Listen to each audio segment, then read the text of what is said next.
তারা বলেছেন যে এটা একটা খসড়া অভিমত, এটা যে সরকারের পক্ষ থেকে চূড়ান্ত করা হয়েছে সেটি নয়, বরং দলগুলোর সামনে এটি পেশ করা হয়েছে আলোচনার জন্য যে আমরা এই বিষয়ে কি ভাবছি।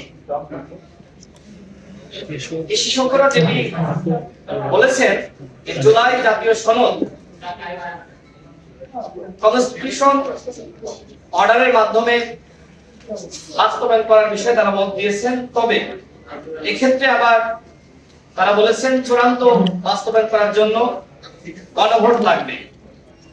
বাট এখানে আরেকটি লাইন স্পষ্ট করা আছে, যদি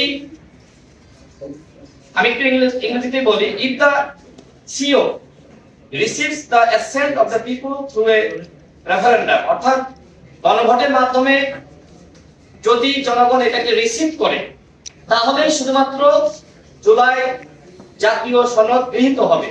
এখন আমার প্রশ্ন হলো, যদি জনগণ এটাকে রিসিভ না করে, মনে করেন যে জনগণ এই জুলাই জাতীয় সনদের বিপক্ষে ভোট দিল, সেক্ষেত্রে কি হবে?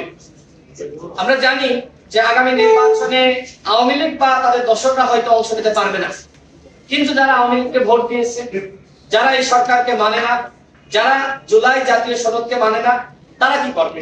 তারা অবশ্যই ভোট কেন্দ্রে গিয়ে এই সনদের বিপক্ষে ভোট দিবে। আবার মনে করেন যে ঐক্যমত কমিশনে যারা আসলে সংস্কারের কিছুটা বিপক্ষে বা এখনই বাস্তবায়িত হোক সেটা চাচ্ছে না, তারা কোন দিকে ভোট দিবে?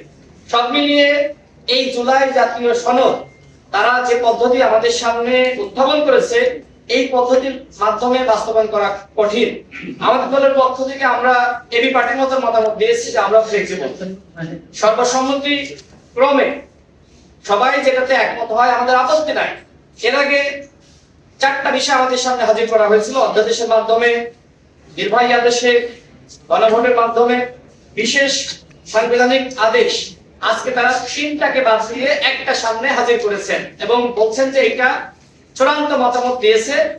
তো আমার কাছে যেটি মনে হয় যে সরকারকে সিদ্ধান্ত নিতে হবে, রাজনৈতিক দলগুলো কোনোভাবেই একমতে আসতে পারবে না, সেই বাস্তবতা নাই।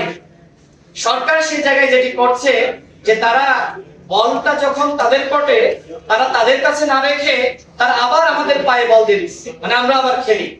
এই যে দলগুলোর মধ্যে বিভাজন, আমার কাছে মনে হয় যে সরকার এটা উস্কে দিচ্ছে। একটা সিদ্ধান্তে তারা উপনীত হতে পারে। আমরা গত পরশু দিনের মিটিং এ যেটি হয়েছে, সেখানে বিএনপি, জামাত ইসলাম, গণ অধিকার পরিষদ, এনসিপি, গণতন্ত্র মঞ্চ, 12 দলীয় জোট, প্রত্যেকটা দলের পক্ষ থেকে, জোটের পক্ষ থেকে বলা হয়েছে যে আপনারা একটি আইনি ভিত্তি দাঁড় করান, আমাদের সামনে আপনারা সেই ভিত্তি উপস্থাপন করেন এবং আপনারা একটি সিদ্ধান্ত গ্রহণ করেন। কিন্তু সরকার মনে হচ্ছে দায় নিতে চাচ্ছে না, এই জন্য সরকার কোনো সিদ্ধান্ত গ্রহণ করতে চায় না।